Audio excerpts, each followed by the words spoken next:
राजा महाराजाओं के काल में उनके खजाने में सोने चांदी हीरे मोती जवाहरात कीमती पत्थर और अन्य बेशकीमती सामान हुआ करते थे। लेकिन जब इकोनॉमी एडवांस होने लगी तो इनकी जगह सिक्के आने लगे। लेकिन सबसे बड़ा बदलाव आया वर्ल्ड वार 2 से पहले, जब अमेरिका में द ग्रेट डिप्रेशन नामक भयंकर मंदी आई थी। उस समय सरकार ने डॉलर को सोने से बैक किया, यानी अमेरिकी लोग अपने पास सोना नहीं रख सकते थे, उन्हें इसे सरकार को देना पड़ा और उसके बदले में उनको मिले डॉलर। ऐसे में डॉलर की वैल्यू बढ़ने लगी। लेकिन बाद में अमेरिका में कई सरकारें बदली, उन्होंने इस सिस्टम से दूरी बना ली और सोने से कहीं ज्यादा वैल्यू के डॉलर छपने लगे। इससे सरकार की कमाई तो बढ़ी, वहीं अमेरिका जो दुनिया की सबसे बड़ी अर्थव्यवस्था था, सबसे बड़ी पावर था, ऐसे में दुनिया के सभी देशों ने सोने चांदी की जगह डॉलर को भरना शुरू किया। लेकिन धीरे धीरे कुछ को रियलाइज हुआ कि यह सिस्टम गलत है, क्योंकि डॉलर की वैल्यू उतनी तेजी से नहीं बढ़ती जितनी की गोल्ड की। तो क्यों ना इसी से कमाई की जाए, और कैसे?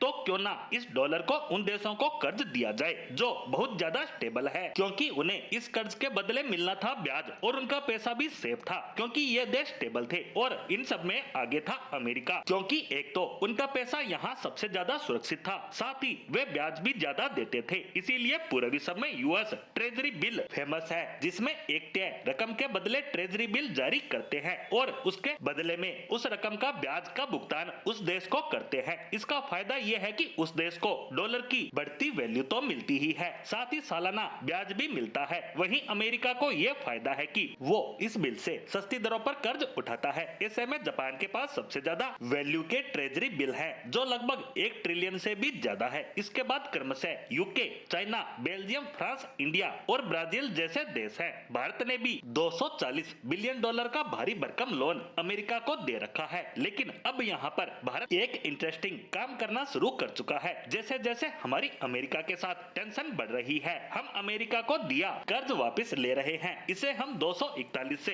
227 बिलियन पर ले आए हैं। और उसमें भी सबसे इंटरेस्टिंग बात तो ये है कि पिछले 1 साल में हमने उनको नया कर्ज भी नहीं दिया है। अब आप कहेंगे कि चलो ये तो अच्छा है कि हमारी डॉलर पर से डिपेंडेंसी कम हो रही है, अमेरिका पर से हमारी निर्भरता कम हो रही है। लेकिन अब एक सवाल और उठ रहा है कि इस डॉलर के बदले हम कर क्या रहे हैं? तो बता दूं कि इस डॉलर के बदले हम खरीद रहे हैं गोल्ड। आप जानकर हैरान होंगे कि इस खजाने से हमने पिछले कुछ महीनों से करीबन 30 टन सोना खरीदकर भारत के खजाने में रख दिया है। यानी कि भारत अपने खजाने में अमेरिकी डॉलर को घटाकर सोना बढ़ा रहा है। उसके साथ साथ अमेरिका से भी हमने अपना पैसा वापिस लेना शुरू कर दिया है। और गोल्ड जिसकी रियल वैल्यू है, जो कि आज के समय में बेहद ही कीमती धातु हो चुकी है, उसे हम अपने खजाने में भर रहे हैं। क्योंकि डॉलर आखिरकार है तो एक कागज का टुकड़ा ही। अगर कल को अमेरिका इसे ज्यादा छाप लेता है तो इसकी वैल्यू गिर जाएगी, या फिर कल को अमेरिका भारत पर डॉलर में व्यापार करने पर प्रतिबंध लगा देता है तो